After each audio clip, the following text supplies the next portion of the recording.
Hugging my blazer closer to my body, I exit the house to get what Rose has asked of me. Just a few more hours, Isabella. Sell the house, get the money. No! Hello everyone and welcome back to The Letter. Last time we were here, we got a chain letter from a ghost. Well, whatever way works. A free ride is still a free ride. There's Rose's office too, but despite what she says, I know she'll be busy for the rest of the afternoon, especially without me assisting. Bothering her for a favor as small as this is the last thing I want to do right now.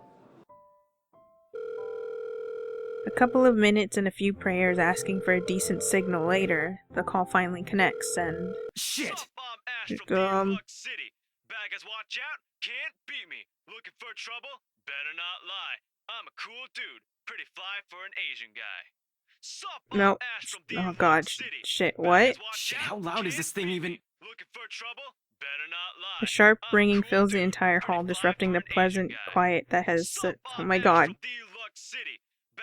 Soon enough, heads began to turn in search of the source, mine included.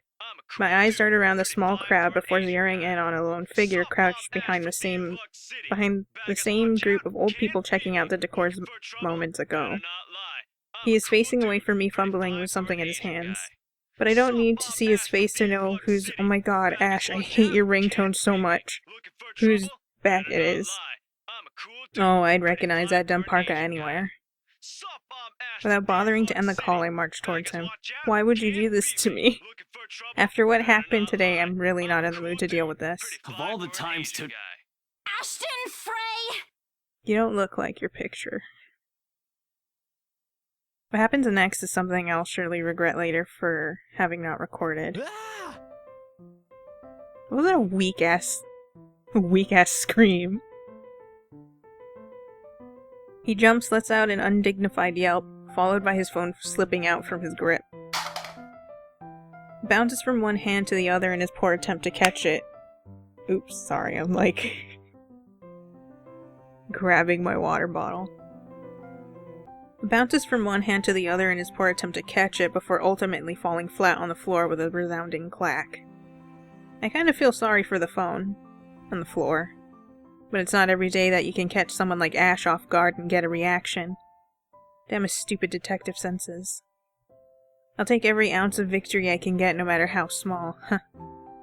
An awkward pause passes between us. A blink. A cough. He makes a face. And then in a too quick motion, he ducks and retrieves his abused gadget while a grin threatens to break out from my lips. He doesn't meet my eyes when he straightens, but a flush has crept up his neck and cheeks. In another universe where we haven't known each other for 5 years and suffering through his teasing isn't a day-to-day occurrence, chances are I'd find that adorable. Endearing, even. Unfortunately, this isn't that kind of world. The way things are, I'm already content to see him out of his obnoxiously calm and collected disposition. Hello to you too, scaredy cat. I could stand to be greeted like a normal person, you know. You don't deserve a normal greeting after that entire thing that just happened. What? And miss that look on your face? No way. Oh man, I should have taken a picture. You have entered the lame category at this moment. I am so honored you find this funny. Is that how you treat your guests? I think I need to talk to your supervisor. Talk to yourself. You aren't even a guest here. What are you doing here in the first place? For a moment, he looks like a cat that swallowed the canary. Suddenly checking every nook and cranny in his phone for any damage or scratches. Seems to be a more interesting activity than explaining himself. Ash? I could be looking to buy a house. A mansion? Yeah, why not?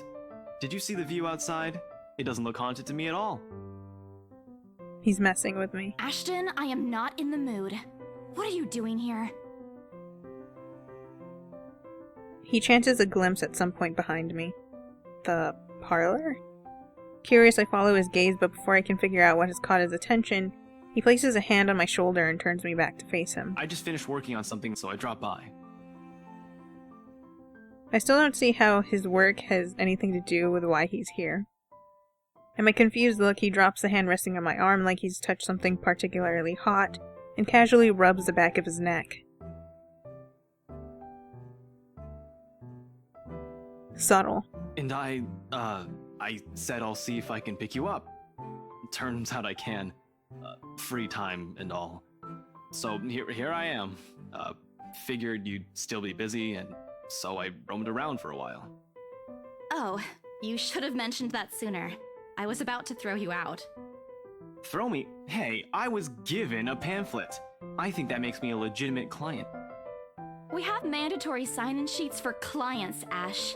I didn't see your name on it. And you can't just roam around because it says open house. Normal people actually follow an etiquette here. Right, okay. I think I'll just go ahead and... No, wait. I wasn't really going to throw you out. Rose said... Wait, don't go, I need a ride still. Never mind. I was just about to leave anyway. I'll be nice to you until I get dropped off. Wait, what? Now? Something must have shown in my face because he pauses and gives me a long, hard stare. Sometimes I forget how easy reading people is for Ash, given how he often looks as if everything around him is a chore. I avoid his eyes, hoping he'll drop the subject and won't ask any more questions. The last thing I want him to tell me what? The last thing I want... Oh. The last thing I want is to tell him what happened, especially the part about the letter. In fact, he's the last person on Earth I'll ever think about telling it to if I can help it. Since he's a dependable guy, God knows how many times he's helped me, even without me asking for it. My brain is very slow today. With stuff like ghosts and supernatural, he'll never believe those even if he hears it from a friend, except maybe if it's Becca. On a good day, the most harmless thing he'll do is give you an explanation why those things have no choice of ever being real. At worst, he's insufferable. He'll poke fun at you at every single chance he gets. Ashhole. What did I ever do to him? He never does that to Becca or Zach. I can already imagine how things will go down the moment I spill a word at what I saw. Aw, he's like a little kindergartner teasing his crush. Nope, over my dead body. Before it catches his attention, I shove the letter deep in my bag. What's wrong? Nothing. Nothing. Oh, let's just go. Doesn't look like a nothing to me. It's nothing. We still have Zach's movie tonight, remember? It's still early. And didn't you say your shift will end around 5 or 6? What about... Hey, Isabella, wait up!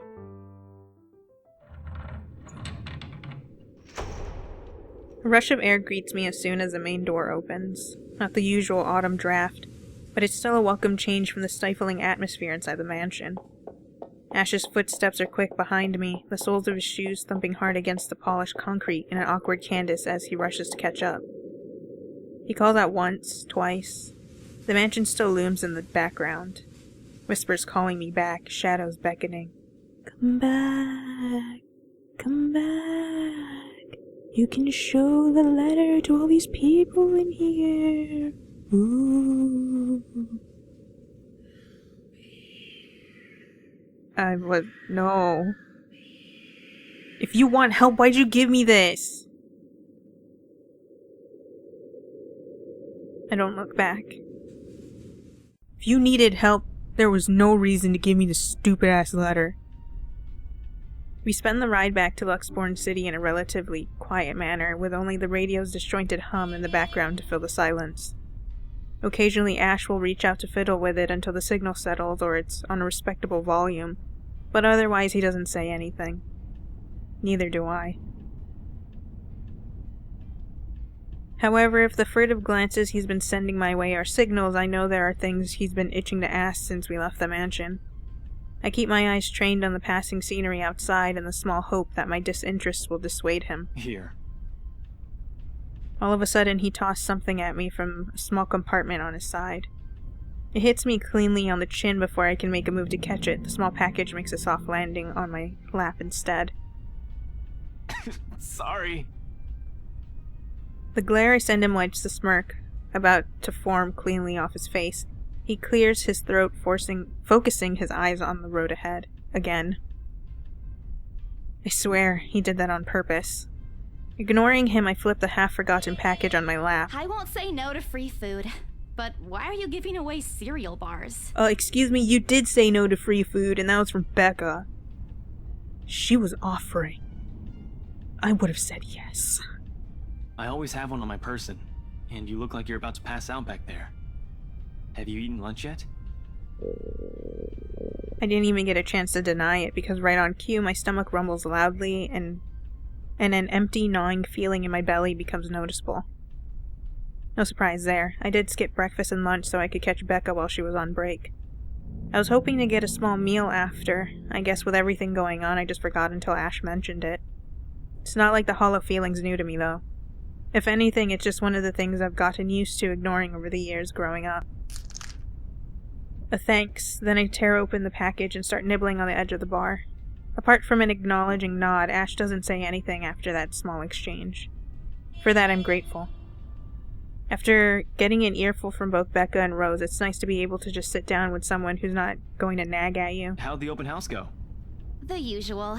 We got a bigger crowd than normal because of the property's fame, but really, no different from the typical open house. It sucked. On second thought, it actually looks like a fancy party more than an open house. I've never felt so underdressed in my life. For a brief second, I saw a bloody room. Weren't you there? I wasn't really listening. I should have asked someone to kick you out. No, you won't. And what makes you so sure? One, ever since you got assigned to this property, you've been freaking out about it. Rebecca's words, not mine. She's been complaining to me about how you talked your ears off, by the way. Two, despite your initial qualms about the place, you still took the job. I need to get that cash money, dude. Which brings us to three. It's been months since you last settled a deal, and you're short on money right now since you're back to your instant noodle diet. How do you even know about the last one? Rebecca. How could you do this to me? Anyhow, you're hellbent on selling the mansion. Even if someone you know personally is in the tour group, you aren't going to just kick them out. Every single person who went on your open house is still a prospective client to you. Even me. He's not entirely wrong. Oh man, I walked right into that one, didn't I? I hate you. I really hate you right now. His answer is a small laugh. The kind that screams, I'm right, I told you so.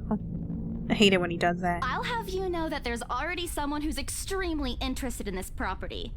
So interested that she put her claws on me and just... I don't like her. But I do want her money. So even if you expressed any sort of interest in it, I don't think they'd be willing to let you have it. Too bad. Provided I didn't botch it with the rights. Why, of all times, did I have to screw up like that in front of an important customer, no less? I owe Rose a big apology. I hope she likes free donuts. You don't seem too happy about it. I am happy.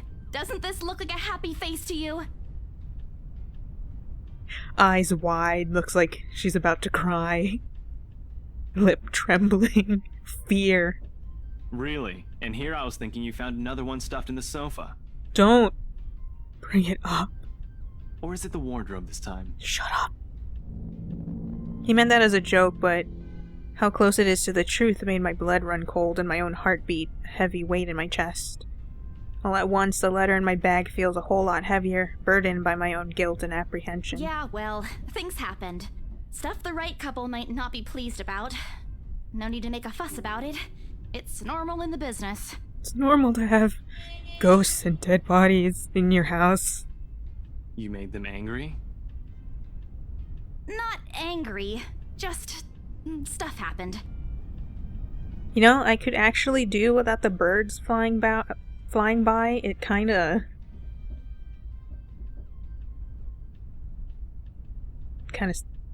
immersion breaking because it's on loop. It's fine with the clouds because that's just like normal. But the birds constantly going by is weird. Like? Things. Did they do anything? Your clients, the rights, was it? I can't answer that. At least not without revealing everything that took place in the attic. I could change the subject, or lie to him. I'm just gonna change the subject, rather that than actually lie. You keep asking me about my work, yet you haven't said a single word about yours. That's not fair. Both you and Zach have literally disappeared off the face of the earth. An over-exaggeration, but changing the subject to something else is still better than outright lying to him. Besides, it never works with him. I'm not sure if it's because I'm just bad at it, or because he's just really, really good at his job. He doesn't answer immediately, only momentarily shifting a glance over me and returning it back to the road when he has to make a sharp turn. Outside, the sun has already started its descent, casting a vibrant orange glow on the tall buildings. I wonder how long before we can reach the venue for Zach's film. Checking the street signs outside, it appears Ash has taken the long route. Odd, but he's probably trying to avoid the rush hour traffic, or getting all the dirty details of my ghost encounter. Didn't we just talk a week ago over chat?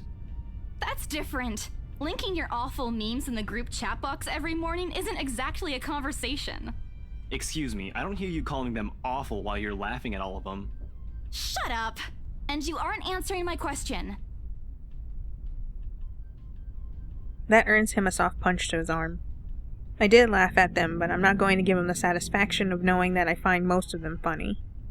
It'll only make his head bigger, stupid Ash. Alright. Lay off on the abuse. Remember that case I mentioned before?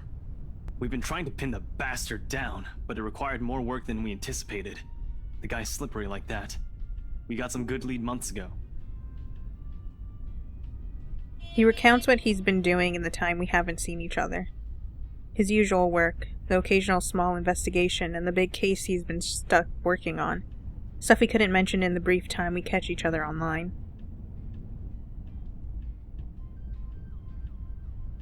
Although most of it are the trimmed down version, only things he can tell, he has always been careful about that. Even in the way he spins his answers to my questions just enough to satisfy my curiosity, but not enough to paint the whole picture. At one point his voice takes on a strained tone when he mentions something about the big case, but I don't dwell on it much. That's normal, right? I mean, who wouldn't be frustrated if you couldn't bring someone to justice because they kept slipping out of your fingers? If I were in his shoes, I'd definitely lose my mind. His stories never cease to be entertaining regardless. If things weren't the way they were back home, maybe I would have considered taking on the same job as him. Well, no, not really. Mama would never allow that. But the idea is still there, along with countless others I've let go. Time passes quickly between us in this manner, and before I know it, we're already at the movie house. A small crowd has already formed in front of the theater when we arrive. The Lift Fest, short for Luxborn Independent Film and Theater Festival, attracts a bigger crowd annually, and this year's no different. I've only been to a few indie film screenings with Zach, so I'm no expert on the matter. But I know that for people hoping to make a break in the industry, getting your film recognized by a local event like this is already a big deal. Especially for a newcomer like Zach. He hasn't even won an award, but just getting a confirmation letter that the festival committee wants to include his movie in this year's lineup already puts a grin on his face for weeks. Speaking of the guy, he's impossible to miss. At 6 feet, he appears to loom over most of the moviegoers, and with his large build and heavy voice, there's no surprise when people give him a wide berth as they pass by. It's often easy to mistake him for someone intimidating at first. I did, back when I didn't know any better. Ash did too, I heard. Once, early in their friendship. Oh, there's Zach! Hey, you guys! Long time no see! Zach's face lights up with a smile of his own. He moves towards us with careful steps, taking a significant effort to make himself smaller so as to not bump or accidentally hit anyone. Typical Zach. As he nears, Ash casually raises his hand in greeting and... Sup, Z-Man, my main man. What's crack-a-lackin', my homie? Oh, so painful. Why? Why? Just the look on his face. The awkwardness that descends within the immediate vicinity of our small group is palpable enough. Somewhere to our left, a girl giggles, and only then do I become aware of my mouth hanging open. I'm almost amazed how Ash can say that out loud with a straight face. Just immediately turn away and just walk several meters. Almost. Considering his track record, I should be used to it by now. Zach seems to be. Don't stop trying to act black, Ashton.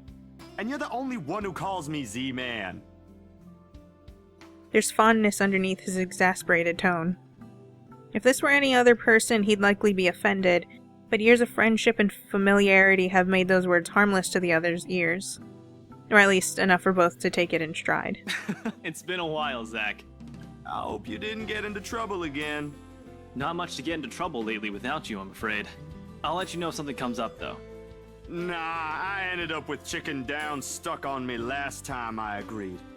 I'd really love at least this year to pass without some sort of accident happening again. Hey, I take offense to that. It wasn't that bad. You really have no idea. A beat passes. And then Zach laughs. Hey, I'm kidding! You know you can always count on me. It's a story only the two of them are privy to. Every now and then, Ash will enlist Zach's help on something. Becca and I never found out what the real deal is with those adventures, as Ash calls it, and both aren't willing to tell due to some unspoken agreement. She insists that if it's Ash, it's likely not something illegal or life-threatening. I tend to believe her on that. Sometimes. Ah well, boys will be boys, I guess. I give Zach a small wave from behind Ash when his attention eventually turns to me. Bella! Huh? Rebecca's not with you. Is she still sick? A bit. But she's up and went to work this morning.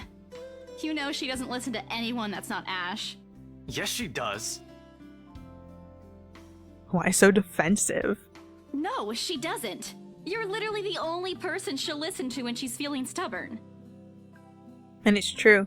They've known each other far longer than any of us in the group, childhood friends and all. But don't worry, Zach. She's probably on her way here now. She promised she wouldn't miss your movie. Isabella! Oh, thank goodness! Speak of the devil. Without warning, a hand grabs me by my shoulder and turns me around. Becca, you're just in time. I have to lean back a little when the way her face is almost invading my personal space. But she places her hand on either side of my head to keep me still. What's going on? She stares at me intently, concern filling her eyes.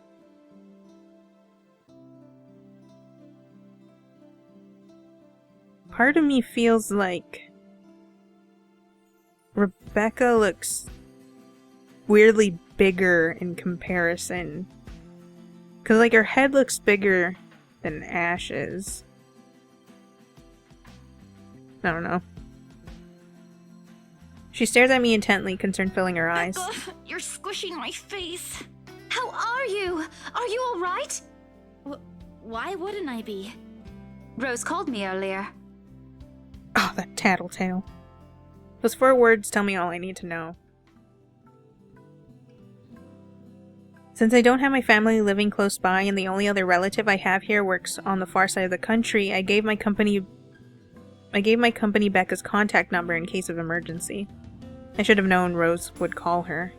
I pushed Becca's hands away from my face, although she lets go, her eyebrows remain drawn together. Oh, no, everything's good. Rose covered for me at work today. Haha, I definitely didn't see a ghost and fall down 20 steps. Nearly breaking my brain in 2. That's not what I'm talking about. How's your head? Beside me, Ash snickers. You shut up before I push you down some steps. I bite back the urge to elbow him in place of trying to avoid Becca's hand as she tries to reach out for the set area. I do my best to dodge her, all at once moving to hide behind Zach. Sorry for using you as a human shield, Zach. Oh, it's nothing. I just slipped off a few steps on my way down. I blacked out for a few seconds and had a minor bump, but it's just that. It sounds worse than it really is. Don't worry about it. You blacked out? It's not something to brush off. I black out all the time, don't worry. Come on, at least let me check it. No, it's fine. It's extremely minor. You wouldn't even know it's there. Don't touch it, please. Isabella, this isn't a laughing matter. It's my soft spot. Don't touch my head. She did look pale when I saw her. Shut up, you're not helping. Wow. Thanks a lot, Ashton, you traitor. I'll get you back for this. Just you wait. What? I'm just saying it as it is. If you mentioned this earlier, we wouldn't be having this conversation right now. I'm sorry. Saw her? Yeah, they arrived together. Bella looked fine to me then. I don't know. Yeah, because I ate food. I skipped eating food. I look weak, and then I ate a little bit of food, and I'm perfectly fine. It's just nothing to worry about. Something crosses Becca's face, but it's gone before I can figure out what it is. Oh, that's good. At least she didn't have to travel alone, right? At least. Good. What? See? I'm okay. I wouldn't be here if I wasn't. And I don't want to miss Zach's film. We can always watch it some other time. Sorry, Zachary. No, it's good. But you guys should really keep it down. We're starting to attract some attention. It's the premiere. The premiere's different. Right, Zach? I shoot him a pleading look. Zach's a sensible guy. He'll understand. Please understand. Not really. But Rebecca has a point. No, you were supposed to be my boy. In the end, I think it's your call. Oh, for heaven's sake! Please, Becca. I really don't want to miss it. You're not missing it. We're just moving it on a different day so we can have a... I am perfectly fine. I could walk a straight line. I ate a thing, whatever the frick Ash gave me. I got a scary thing in my bag. It's fine. Look, you guys. Ash's loud sigh unexpectedly cuts through the conversation. He's pinching the bridge of his nose as he speaks, something he usually does when he's getting impatient. If she says she's okay, then there's nothing we can do about it. It's not like we can stop her either. Yes, thank you. Besides, she's still acting like the same old Isabella to me, if she can still run around like that. Why are you taking her side? Because I'm perfectly fine. Why are you getting so upset about it? Somebody has to be on my side. I'm not. But if she wants to watch Zach's movie with us, I'm not going to stop her. She's probably the one looking forward to it the most. Well, that's kind of... I feel like that sounds kind of rude. Ash, that's... You, of all people, should know... Tell you what, if I notice something amiss with her, I'll take her to the nearest hospital myself. Is that good enough for you? I would have just walked into the theater at this point. Can't drag me out. You're gonna cause a scene. I already know the answer before Becca voices it out. When at last she releases a deep sigh, breath, and nods, albeit with great reluctance, I immediately tackle her into a hug. Thanks, Becca. It's always been you with him, isn't it? What? Did you say something? What you complaining about? Also, I forgot you're sick. Ew. Me? Nothing. Don't mind me. If you say so. Okay, guys, showtime's close, so I think I'm gonna get us some snacks. My treat. And then let's head inside. Anyone here has a smaller bill? I think I do. Hold on. I got $5. I pull myself off of Becca to get my wallet from my bag and... What's this? Oh, slaps his hand. It's already in Ash's hands before I can even react. Behind him, Becca and Zach are both giving the piece of paper an intrigued look. Oh, fuck. Fuck. Punch him right in the gut. No! Give it back! It's just a paper. No, it's not just a paper, you stupid idiot. I don't care! Give it! Looks ancient, too. Why do you keep this around? None of your business. I try to reach for it, but he holds the paper way above his head. I'm gonna kick you in the balls, man. I've never been this particularly sensitive about my own height, but right now I really wish I had that advantage over him. Don't open it! What's the big deal? It's not like it's a love letter. I don't see any reason to... Shut up, it is a love letter! Hold on a second. This is, isn't it? Even if it is, it's not for you. It's a love letter from one of the clients. You're not allowed to read it. If you read it, I'll scream! Okay, now I'm curious. I'm telling you, it's nothing like that. It's a sweet, passionate letter from one of the clients, and if you read it, I swear to God. The rest of my words are lost when he unfolds the page. Just punch him in the face. I can't breathe. I'm so upset right now. My heart feels stuck in my throat, pounding, threatening to burst open. Vaguely, I note how my hands are trembling at my sides. Clasping them together doesn't do any good. They're still shaking, but I hang on to them regardless. The awful, sick weight that has taken its core in my stomach back in the open house returns full force. How do I fix this? How do I fix this? How do I fix this? Someone please. Today is turning out to be a horrible nightmare. Send this to 5 people or else. Should have just crumpled it right in front of his face. Well, that's interesting. Guys, I think we should listen to Bella first. Aren't you a few days early for Halloween? Ash waves the paper in front of me, giving me a fleeting glimpse of its contents. I don't need to see it. I don't want to see it. The letters, the words, every stroke written in blood is already embedded in my mind. I could see, in my mind's eye, the ghost. Maybe I should have just thrown it away when I had the chance. That way. It's not a prank. It makes all of them stop. Even I'm surprised with how steady my voice is.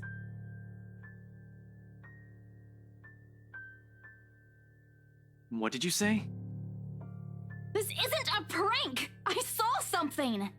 Hold on. Are we still talking about this paper? Or is it about the urban legend again? Both.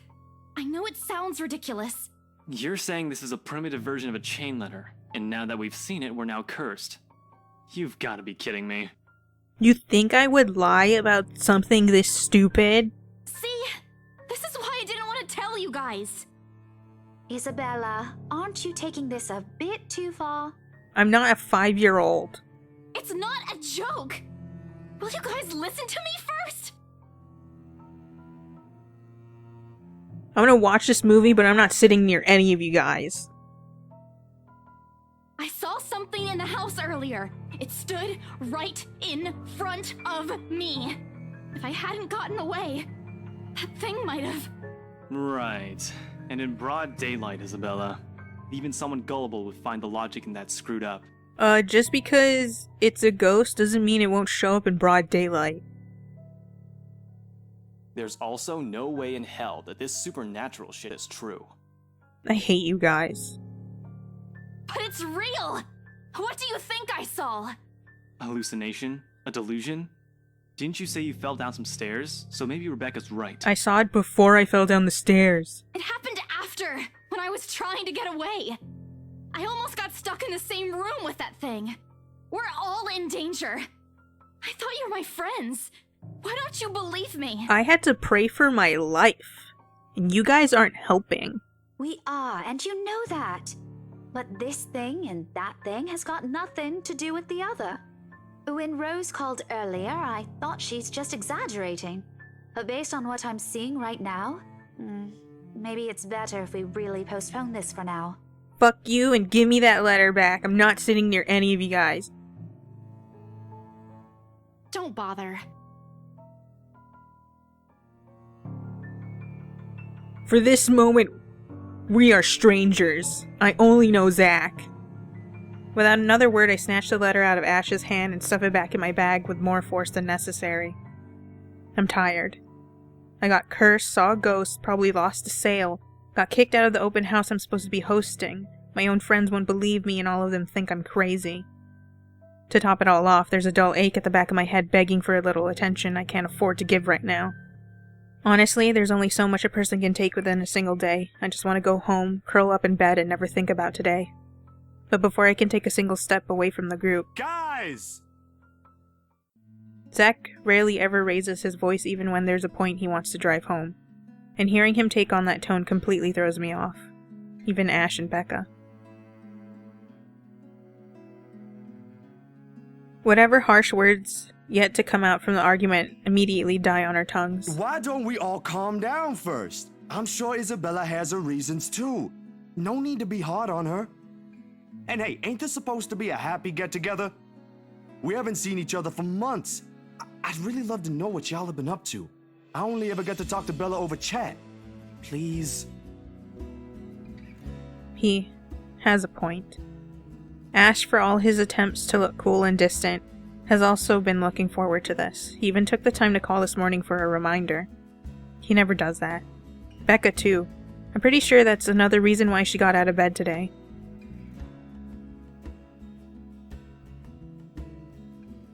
Yet despite Zach's attempts to lighten things up, or Ash and Becca's acquiescing gestures, and the tightness in my chest remains.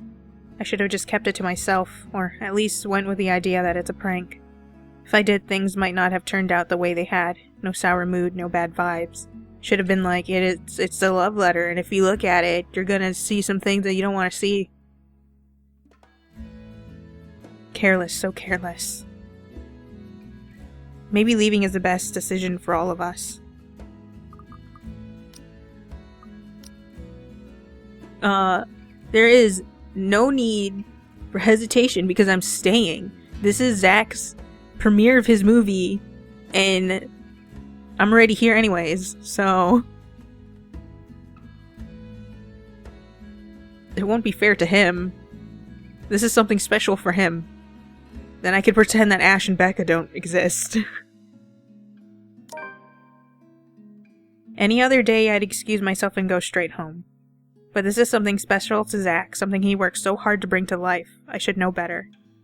I might be having a bad day, but being with the few people I care about far outweighs the idea of spending the rest of the day throwing a tantrum alone in my room. And what if the thing in the attic follows me home? I was about to say, you know, being with people sounds way better than being alone at home. I don't want to be left with my thoughts either. I can still see it whenever I close my eyes. And maybe if I stay, let our heads cool down first before telling them what happened, they'll listen to me. There's nothing you can't solve with a calm head. One step at a time, Isabella. That's what Mama used to tell me. Besides, I don't have the heart to ditch Zach. A smile is back on my face when I look back at them. If we keep arguing here, we're going to miss the first few minutes. Alright, that's the Isabella I know. Oh, good. I thought for sure you were going to cry. You shut up, Ash. I'm only here for my mans.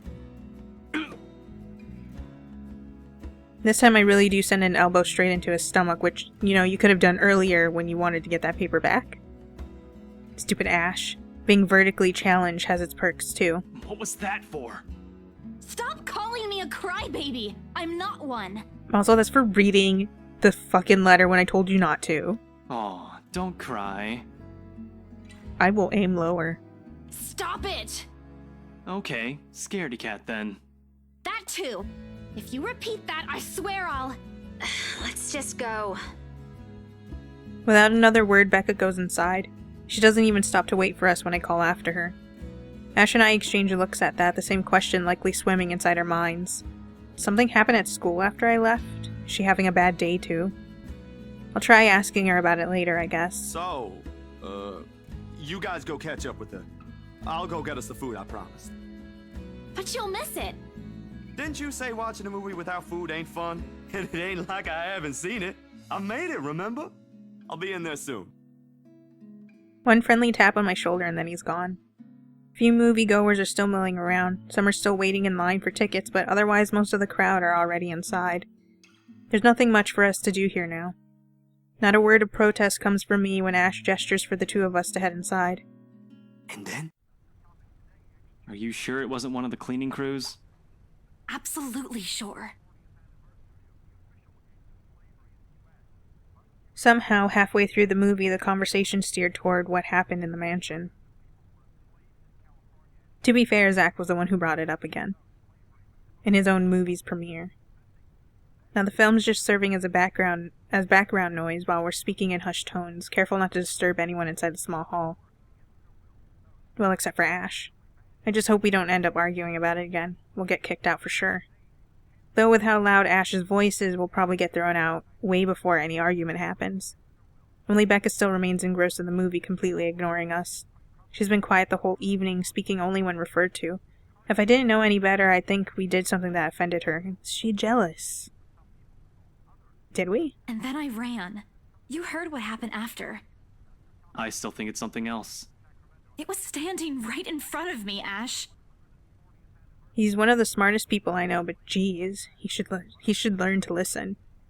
Plus, didn't he say he doesn't believe in these things? Why is he in this conversation again? I heard what you said, but it's a small room. There are a lot of things someone else could have done there without your knowledge. If I could see it up close, maybe I can... I am not going back there.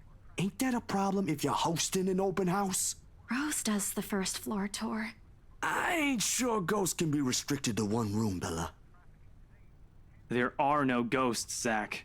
Stop putting useless ideas in her head. It was a ghost, bitch. Saw it with my own 2 eyes. Yeah, but I was thinking, maybe all the house needs is a blessing.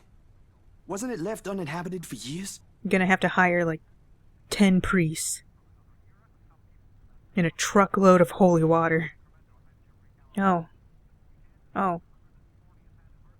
The house did change hands over the years, from one distant relative of the Ermengardes to another. None of them bothered to live in it, though, and it remained that way, up until its current owners decided to sell it. Why didn't I think of that? I didn't peg you as the religious type, Zach. Then again, maybe I did mention that saying prayers and stuff will upset a ghost. Or maybe that's just the devil, I'm not entirely sure. Nothing like that, Ash. Who knows, though? It might bring something positive to the place. That's not a bad idea. I just don't know where I could find someone. You're not seriously considering his suggestion, are you? Do you have a better idea? I know where. I could contact him for you if you want. You'd do that? Or we can find you a psychologist instead. There are very few times in my life when I wish my glowers can kill. This is one of those. Ash, that is not a very appropriate thing to say right now. No, wait, that's not what I meant. Ethnographer. I meant ethnographer. This guy's a psychologist too, of course, if you... Ashton, if you don't stop... Rebecca knows the guy I'm talking about too. She can vouch for him. I hate that Ash isn't speaking in a lower tone. Becca tears her eyes away from the screen at the mention of her name. Huh? What? Oh, are you talking about Professor Andrew? He used to work with my parents at the university. And can you guys keep it down? Sorry, the scaredy cat here mentioned curses. Not that I'm saying this is one, but talking to him is a better solution for me than getting a random priest to bless an old house. He'll even help you figure things out, teach you a couple things, and probably put your fears to rest since this looks to be bothering you a lot. Ash might be right too, however what Zach suggested is something I'm more familiar with. Granted, they don't believe me.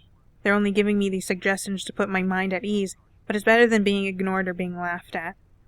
I can take comfort in knowing they're willing to hear me out, and also being talked to like you're 5. So, what do you think? It's your call. We'll go with whatever you want. I don't know.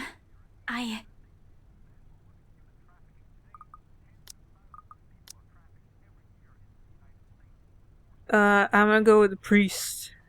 Because I was talking about priests. And this is just the one out of the 500 that we require. I'll think about it. But maybe we could go with Zach's idea? I'm not so sure about that. Well, it wouldn't hurt to try, right? If it doesn't work, it doesn't work. At least we did something than just stand around. I don't even know what an ethnographer is. Also, you mentioned psychologist first, and I'm kind of offended. I'll let you know when he's available, Bella. Thanks, Zach. I knew I could count on you. Guys, I said keep it down. You keep insisting that we still watch it, yet you're not even paying attention yourselves. It ain't a big deal, Rebecca. I'm the one who broached the subject in the first place. It's still your film, Zachary. A good film, mind you. You worked hard on this. The least we could do is watch it with you. And that's what you're all doing. I really appreciate all of you making time for this. Sorry, Becca. We'll stop now. I throw her an apologetic look, even if Ash is the only one she should be reprimanding, but her attention's already back on the screen. She's ignoring us again. When Becca's acting this way, there's a big chance something's nagging at her. We really need to talk. We all fall into a comfortable silence after, the kind only you can share with people you're most at ease with. For the first time today, the letter lays forgotten in my bag, if only for a few hours. Night has fallen by the time we exit the movie house.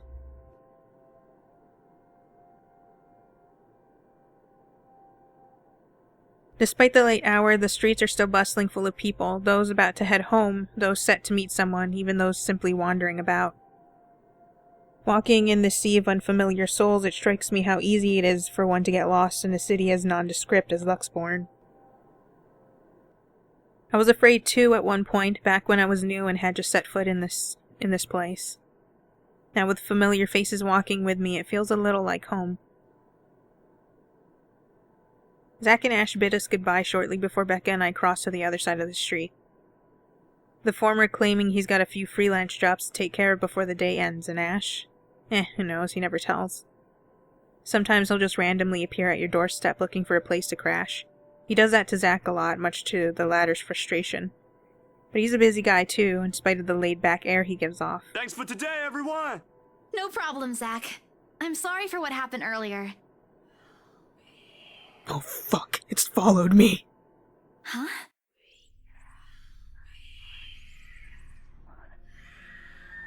I need that priest right now. The sensation.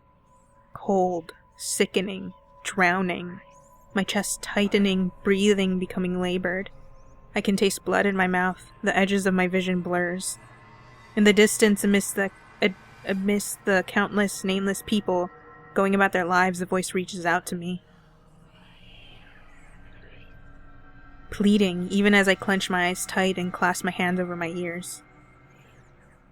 Whispering and whispering and whispering, calling out.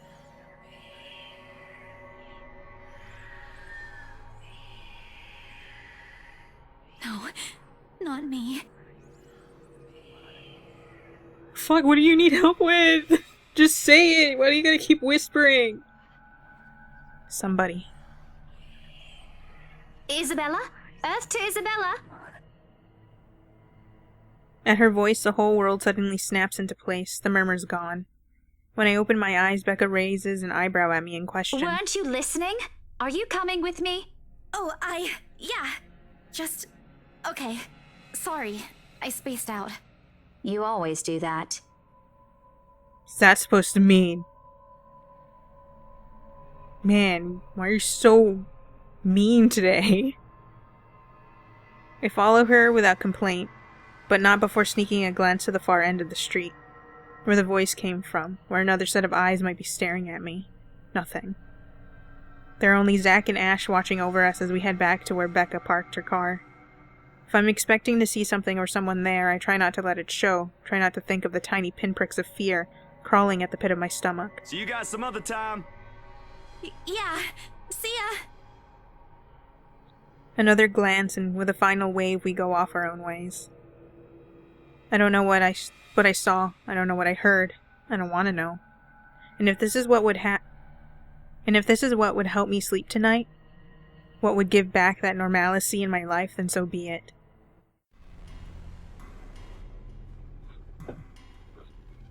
The darkness closes around me, grasping, pulling, engulfing me. The ground caves in, and without warning, I'm falling. My eyes snap open. Oh, damn, girl! You live like this? For an instant, it doesn't immediately register where I am. Both my back and shoulders ache after I've fallen asleep all hunched up the night before. Drenched in sweat, the nest of pillows I often keep around me feels more suffocating than comforting. I let my eyes adjust to the bright morning light streaming through my window and allow my breathing to slow down before untangling myself from the pile. I haven't had a single dream since coming to Luxborn, at least none that I can recall having. It's a shame because they used to be so vivid. Not the crazy vivid, but the more pleasant kind I'll tell my siblings about. Maybe it's just the stress of living alone. The knowledge I'll always wake up in an empty apartment with no one to tell stories to. What time is it? Oh, I forgot I was going to turn down the music. Habit forces me to look over at the clock, even with the soreness weighing heavily on my shoulders and the compulsion to never leave my bed for the day. In a heartbeat, I'm up. Oh man, of all the times to oversleep! Towel? Towel? Where's my towel? Admittedly, it's a weekend, as an unspoken rule that entitles me to extra hours of sleep. But if Rose didn't kill me yesterday, she sure as hell will now. And right after what happened. Oh lord, one box of donuts as peace offering won't be enough the second time around. Grabbing my towel, I'm already a few short steps away from the bathroom when a muffled ringing breaks out of my bag. Man, every time I look at the background, I'm just like, there must be cockroaches hiding out in here. There's a moment of indecision at first, my mind conflicted whether I should just ignore it or answer it. But what if it's Rose? Or worse, our boss? Sheesh. In the end, the rational part of my brain wins out. The letter from yesterday peeks out when I pull the device out. Just the sight of it is enough to put me in a foul mood, and it takes every force of will for me to ignore it in favor of answering the call. The caller ID reads Mama. Huh? It's around 4:45 p.m. in the Philippines right now. That's an unusual time for them to call. Usually it's around noontime here, and I'm the one calling. Not the other way around. Better for them to use that money on something else than an international call. Regardless, in the most cheerful tone I gather. Hello? Hello? Grace? How are you? Mama! I'm doing okay. How are you guys over there? We're good. EJ won a storytelling contest at school the other week. Brought home a medal. I thought you should know. It's weird how, not Filipino she sounds. There's a tired lilt in her voice as she speaks. It's been there since Papa had to leave his job. I wish there's something I can do for her. But from miles away like this, at least I'm able to is not make her worry. If only my older brother would actually lend her a hand, but Lord knows if that'll ever happen. Odds are Kuya Jordan's already out drinking right now. Again. I can't count on my older sister either, knowing she has a family of her own and, well... Ati Ann's financial situation isn't exactly great right now, having ran herself knee-deep in debt. Great! That's great! Tell him congratulations from me. And let him know I'm gonna send him a little something extra this Christmas. How about Nico? Karen? Michael? I hope they're okay? They're doing well. They wanted to talk to you, but they're all busy with school. Oh no, that's fine. I don't want to bother them. Just tell them to keep doing their best for me. I'll just call back when I know they're not busy. And Papa? How's Papa doing? It's a subject I'm a bit hesitant to broach from the way Mama's voice hitches. She doesn't want to bring it up either. Grace, he's having a little difficulty right now. Weak appetite, he's having trouble swallowing, and lost a few pounds. But the doctor said we should keep encouraging him. It just means his body's accepting his new treatment well. The money you sent last time helped a lot to pay for it, by the way. Oh, I see. That's good. I won't deny that life has gotten tougher for our family. It used to be easy back when Papa was in good shape. But ever since he was diagnosed with a sickness 5 years ago, he had been unable to provide for us. Now the burden of feeding 8 mouths and settling Papa's bills all rests on my shoulders. Damn! That's a lot of kids.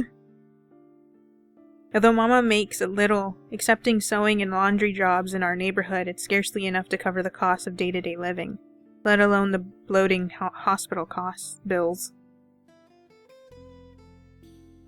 We can't even expect help from our own government because the health insurance there barely covers anything. I'm sure he'll get better soon. Is he well enough to talk? Do you think I'll be able to speak to him, Ma? I start to think that the call got cut until... Listen, Grace. Maybe it's better if we transfer Papa to a different hospital. Somewhere cheaper? What? Why? Did something happen? Is it the deposit issue again? Give me the hospital's number. I'll talk to them. No, it's nothing bad. The service here is good. Too good. Even the doctors. But I'm worried you're working yourself to the ground because of it. Mama, we've been through this before. I want the best for Papa. And don't worry about the bills or the medicine, or me for that matter. I can handle myself. Everything's going well here. In fact, we're about to close a large sale. Hopefully. If not, then I'll find another way. She doesn't need to know that. Sorry, Mama. You taught me not to lie, yet look at what I'm doing. I'll have money to send over soon to cover the rest of Papa's treatment. And there's more than enough for Karen, Nico, Michael, and EJ's school tuition, too. Thank you so much, dear. I appreciate it. We all do. But I just wish you'd come home to us soon.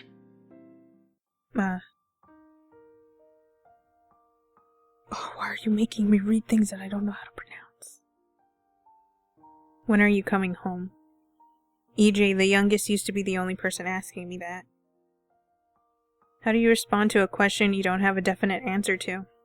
5 years later and I still can't give them a straight one. I smile though Mama can't see it. I fight to keep my lips from quivering, my voice from shaking. She's got enough on her plate as it is. No need to weigh her down with unnecessary concerns. Promise me you'll be there to welcome me when I do, okay? Of course. I'm sorry, Grace. I need to take this for a while. There's a small commotion on the other end, the sound of gates opening, the voice of a child, EJ, talking excitedly about his day at school, and the tapping of feet on the floorboards as he runs. It's been years since I went home, but I can still picture the whole scene in my mind. How tall is he now? Are the neighborhood kids bullying him now that I'm not around? Did Mama rearrange the furniture in the living room again? What are they having for dinner today? I miss them. I miss them so much. It's okay, Ma. I need to go too. I've got work today. I'll call again soon, alright? On a Saturday? Oh, never mind. Take care of yourself, dear. I love you. I love you. Bye. It ends with a soft click, leaving half-truths and empty promises hanging in the air. Closing my eyes for a moment, I take a deep breath and shake away the thoughts beginning to swim inside my head. It's pointless to mull over these things right now. Okay, Isabella. Time to get that mansion sold. Unfortunately, before I can take a single step away from my phone, it rings again. No doubt Mama forgot to say something. Mama? Did you forget anything? Excuse you? I'm too young to be your mom. Are you still sleeping? Hold on, never mind that. Get yourself in the office. Hurry! Office? What about the open house? Oh no. Is it Sir John? Did he hear about yesterday? Am I in trouble? Oh god, oh god, oh god! I'm gonna get yelled at, aren't I? What do I do? I'll buy you an extra box of donuts if... No, it's nothing like that. Will you calm down? Get yourself here, alright? I'll tell you everything then. There's a telltale din of several feet shuffling against a wooden floorboard and an indistinct yelling in the background before Rose cuts the connection. That isn't in any way comforting. But it's enough reason for me to hastily discard my phone and finish my shower in record time. I make it to our office within 20 minutes of leaving my apartment completely disheveled and out of breath. A feat if I take into account my usual travel time. Routine clamor common to Briar Realty Corporation's Luxborn office greets me as soon as my foot crosses the threshold.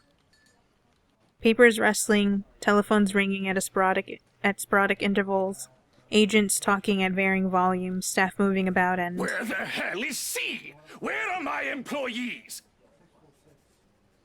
It startled me a little bit.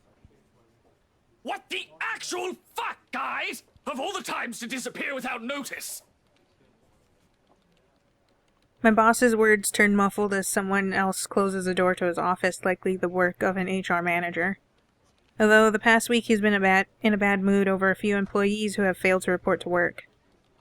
I hear they're still trying to get a hold of them, but to no avail. The result is half their workload have been shifted to all available staff, so as not to lose clients. Not that I mind the extra work. If anything, it means I'll have more to send to my family back home. Although the rumors of a branch closure circulating because of this is indeed a bit worrisome. My bag barely touches the top of my table when Rose pulls me aside. Here, I need you to help me with these papers. If you could also get these signed and photocopied before lunch today, that would be great. One after another, she thrusts a bunch of paperwork in my hands without explanation. A page flutters away from the top of the pile and I lean down to pick it up, my eyes scanning the top of the page as I straighten. A purchase and a sale agreement. Rose simply gestures her thumb in the direction of our visitor lounge when I tilt my head in question. There, seated on a sofa and looking completely out of place in the humbly decorated room, is the same couple from the day before. The Wrights. Something bubbles up in my throat. The presence in the office can only mean one thing. They're buying it? We got a deal? She swats at my hand, tugging her sleeve, although her eyes are alight with something akin to joy. She wants the sale to happen as much as I do, and now that it's here, the deal needs to be closed, yet documents need to be signed still, but the elation is there. Along with a foreboding feeling I can't quite pinpoint. I had to do a little damage control, but they're already interested in acquiring the property, even before they attended the open house. Yeah, I know. I mean, isn't it obvious? They already hired an interior designer. I've never seen a buyer as aggressive as Madam Wright. She didn't even try to negotiate a lower rate. One at a time, Rose. I can't process everything you're saying at once. What do you mean? They're paying 15% higher than the listing price, as long as we get the paperwork done as soon as possible. I think if we allow it, they'll be paying up front, too. Even with that urban legend? Oh, I was so sure we lost the sale after yesterday. Don't look so surprised. We still have to conduct some last few checks before we completely hand it over to them. Please. I'll happily do the paperwork duty, Rose. I'll even go to the land registry myself and make sure the property changes hands with every single legal blessing. Don't they have better things to spend money on? I'd haggle it down to the lowest price possible if I were in their place, especially with the stories attached to it. Rich people don't care. Not that my opinion matters one bit here. We're just their agents who are going to receive the hefty commission after all, nothing more. Rose gives me a pat on the shoulder, signaling that she's heading back to them, and an unspoken instruction for me to follow after I'm done. It doesn't take me long to finish what work she left me. In fact, having my boss sign the agreement is the easiest, since it has put him in a better mood, to the entire office's relief. Ma'am Hana calls me over the moment she notices my presence at the lounge door. She welcomes me with a bright smile, her movements more open than what one would expect from a passing client to have. Oh, Isabel! How are you feeling? You looked awfully dreadful yesterday. I wish we could forget it. Isabella, I'm fine now, ma'am. I appreciate your concern. God, imagine having to have a conversation and constantly having to correct a person on your name. I really don't understand why they can't get my name right. It's a fairly common name. It shouldn't be too hard to remember. Honestly, I don't even care how people pronounce my name because they say it wrong. Also, I have family that replaces the V with a B, and so, like, you kind of just accept it. Though I have met and heard of people who get very upset if you don't say their name right, or spell it right for that matter. And it's just like, man, how was I supposed to know? They just told me your name. They didn't tell me how to spell it. I'm sorry. Regardless, I hand them their copy of the agreement. Wonderful. Your team works unbelievably fast.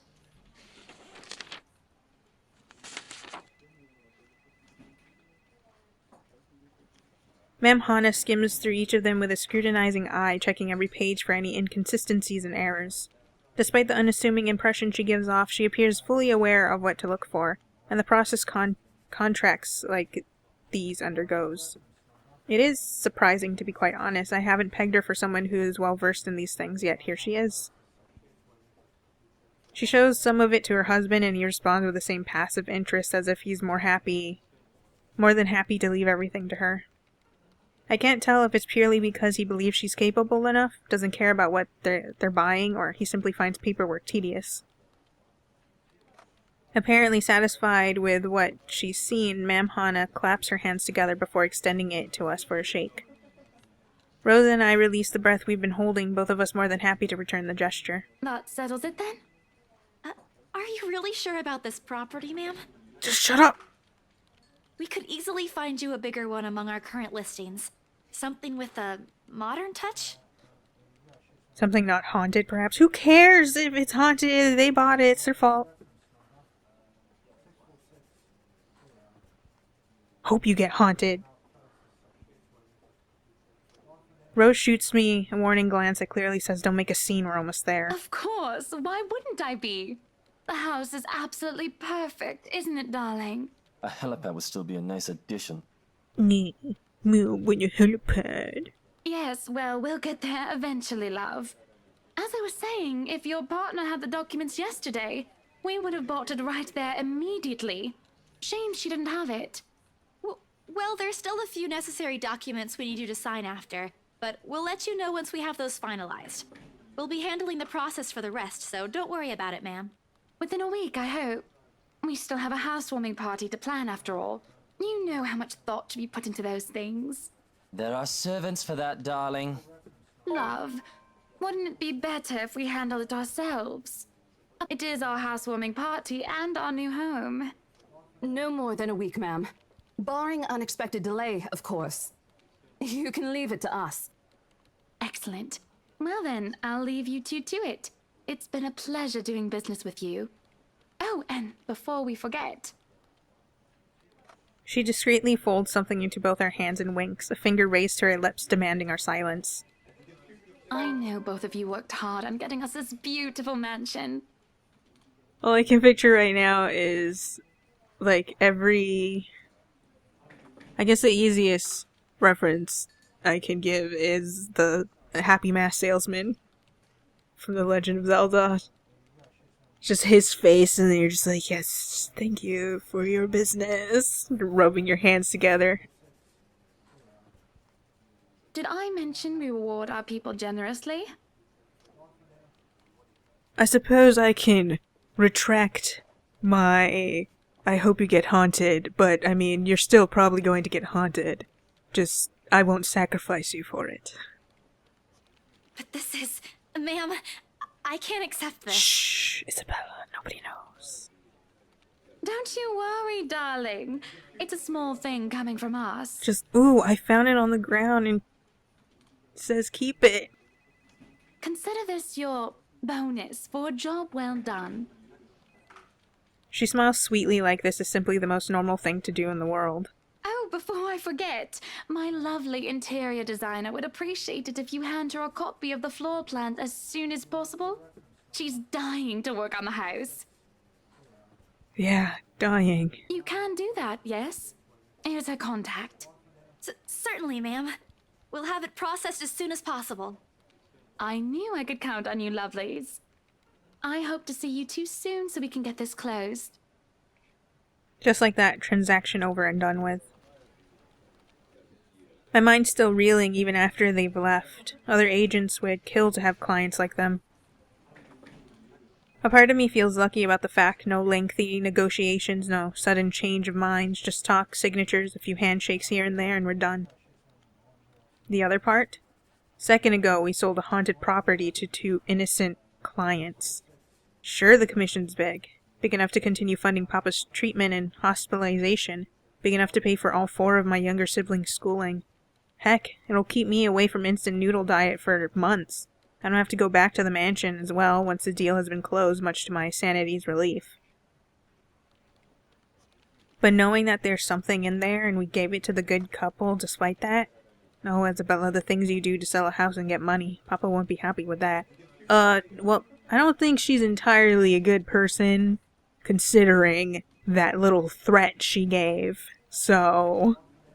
At least I have good news to tell next time I call home. Also, like, if you're gonna buy a property, and considering how well known the story is about it, it's kind of your fault at that point. At least I have good news to tell next time I call home. The little lie I told Mama this morning isn't a lie anymore. Well, there's something. So how does it feel? How does what feel? Your first big multi-million-pound sale, silly. I know you've been with us for years, but this has got to be memorable for you. Memorable is an understatement, Rose. Come on, show some enthusiasm. They gave us a bonus, too. Aside from the commission and the other bonus boss promised. What are you gonna do with it? I don't know. Send it home, probably? All of it? Not everything, of course. Most of it. I'll leave some for my living expenses. Listen here, Isabella. I'll teach you something I should have told you before we ended your training. She slings an arm over my shoulders and leans in closer to my ear as though she's about to share a big secret. It's okay to celebrate from time to time. I don't get it. It's simple. Go out, do something for yourself. Throw a party and treat your friends to free food. Didn't you say the last one's some sort of tradition back at home for you? Hello, this is practically a done deal. Isn't throwing a party a bit excessive? Your call. I won't say no to an invitation, by the way, in case you really are planning to throw one. A few drinks would be nice too, thank you very much. I don't think my apartment's big enough for that. You could always move? Bloody hell, you're working in real estate. I think I'll pass. That's too much of an unnecessary expense for me. But I did promise Becca free lunch in case the sale goes well. You go do that. Hold on a sec. She quickly removes herself from me to answer the phone on her desk. Her tone shifts from playful to professional in the span of a few seconds. Today? Not a problem, ma'am. I could bring you a copy of the contract if... Must be another client. Nothing surprising there. She's one of BRC's top agents no matter how modest she appears.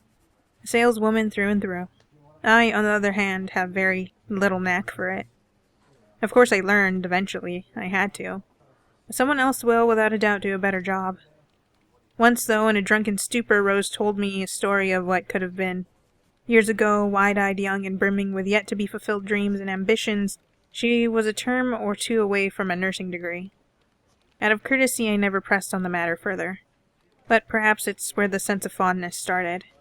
A small connection due to one similar experience in our respective lives, of goals we both let pass us by because of the circumstances we're in. I'd be happy to discuss this over tea, ma'am. All right, I'll be there. Thank you. New client? Reassigned. Have you heard from Mark at all? Not since the first visit to the mansion. Why? No news from the HR yet? None at all. Boss thinks he ran away. Oh, all the staff who went to the mansion died. I doubt it, though. He's too much of a wimp for that. There must be another reason. Who knows? Anyway, I've got to meet this one. I'll see you later. Damn, how many chain letters got sent out? It's rude. She throws a wave over her shoulder as she rushes out of the office.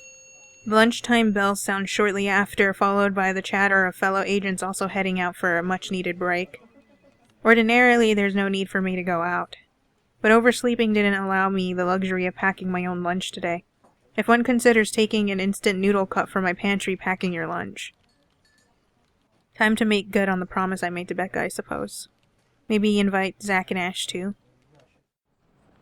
In the end, only Becca and Zach could come. I'm gonna stop for this one, and then we'll continue immediately after. Oh, but let us look at relationships. We have nothing new with Hana. We got a boost with Zach, who looks like he is in line with Marianne. We lost some stuff with Rebecca, which, whatever, be that way. And we got some with Ash. Haven't changed with Luke. Ash and Rebecca are very not subtle about their feelings.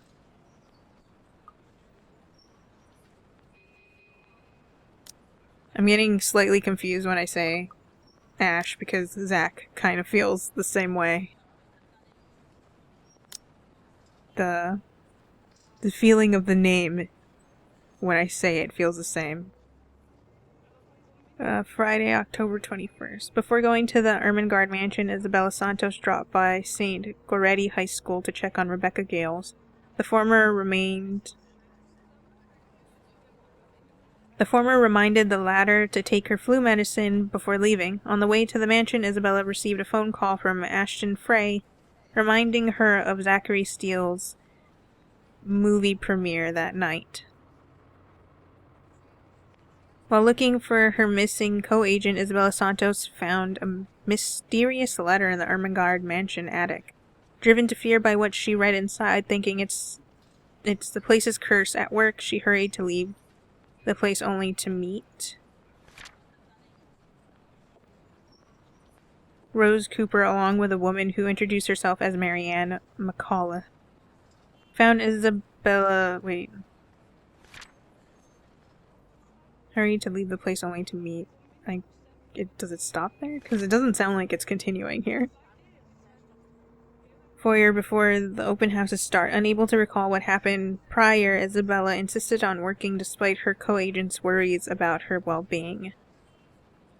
Today marked the open house of the infamous Ermengarde mansion, open to the public for the first time in years. Luxbourne's most esteemed and prominent personalities gathered to catch a glimpse of the 17th century property, including Luxbourne's most well-known couple, Luke and Hannah Wright. Luxbourne Independent Film and Theater Festival celebrated its 9th year, discovering new creative talents in the film industry. Included in the few showcased this year was Zachary Steele's Blue Fonts, Dark Times of the Black British. Isabella Santos, Ashton Frey, and Rebecca Gales were also seen amongst the crowd for its premiere.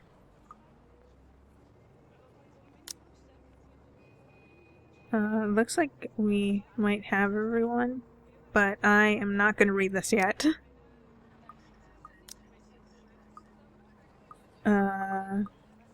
Branching tree. Okay.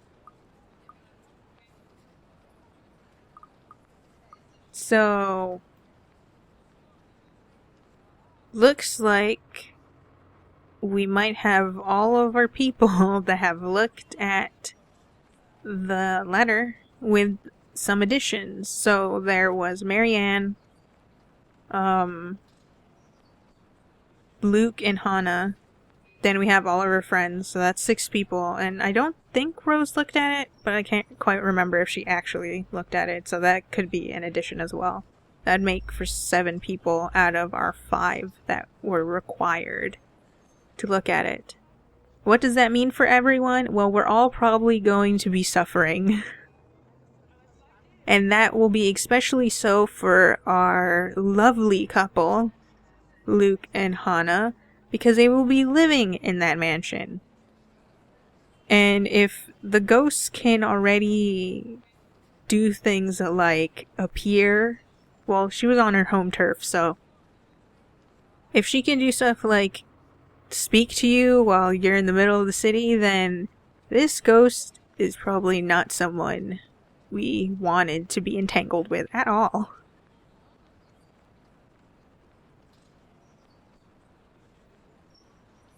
I feel bad for Isabella, and I really hope I don't make her die. I'm really nervous about that. And that is it. So I hope you guys enjoy this one, and I hope you guys come by to the next one, or anything else that I have put out there. Have a good day and a good night. Bye.